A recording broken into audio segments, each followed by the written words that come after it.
അതിനുശേഷവും ചർച്ചകൾ ഒരുപാട് നടന്നിട്ടുണ്ട്, ഇപ്പോഴും നടന്നുകൊണ്ടിരിക്കുന്നത്. ഇനിയും മഞ്ജു ചേച്ചിയും ദിലീപേട്ടൻ കണ്ടുമുട്ടി. വീഡിയോ സോഷ്യൽ മീഡിയയിൽ വൈറൽ.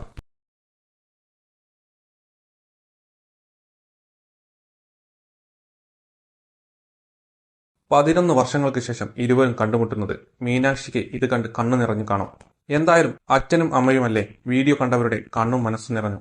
11 വർഷങ്ങൾക്കു ശേഷം നടൻ ദിലീപും നടി മഞ്ജു വാര്യരും ഒരേ വേദിയിലെത്തിയത് കൊച്ചിയിൽ പുതുതായി ആരംഭിച്ച തിയേറ്ററിലായിരുന്നു സംഭവം. ദിലീപേട്ടനെ കണ്ട ഉടനെ മഞ്ജു വാര്യർ എണീറ്റ് നിൽക്കുന്നു. പിന്നീട് ഇരുവരും കൈകൊടുത്തു സംസാരിക്കുന്നു.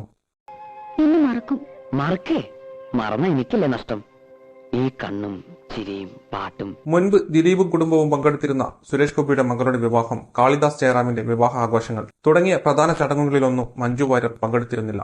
ഇരുവരും തമ്മിൽ കടുത്ത പകയായിരുന്നു. ഇക്കാര്യം സംസാരിക്കാൻ തന്നെ ഇഷ്ടമല്ലായിരുന്നു. അതിനാൽ തന്നെ വർഷങ്ങൾക്ക് ശേഷം ഇരുവരും ഒരേ പൊതുചടങ്ങിൽ പങ്കെടുത്തത് മാധ്യമങ്ങളിലും പ്രേക്ഷകർക്കിടയിലും വലിയ ചർച്ചയായി മാറി. 2014 നിയമപരമായി വേർപെടുത്തിയതിനു ശേഷം ഇതാദ്യമായാണ് രണ്ടുപേരും ഒരേ വേദി പങ്കെടുത്തത്. പിണക്കം മാറിയോ, ഇവർ ഒന്നിച്ചോ എന്നിങ്ങനെ പോകുന്നു കമന്റുകൾ. മകൾ മീനാക്ഷി ഇത് കണ്ട് ഒരുപാട് സന്തോഷിച്ചിട്ടുണ്ടാവും. ഉള്ളിൽ എത്ര പകയുണ്ടെങ്കിലും ഇങ്ങനെയൊരു ഒറ്റ കൂടിക്കാഴ്ച മതി ശത്രുക്കൾ മിത്രങ്ങളാവാനും.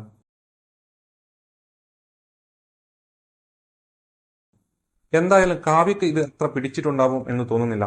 ഇനി ഇവരെങ്ങാനും ഒരുമിച്ച് ഒരു സിനിമയിൽ അഭിനയിക്കുമോ, കാത്തിരിക്കാം.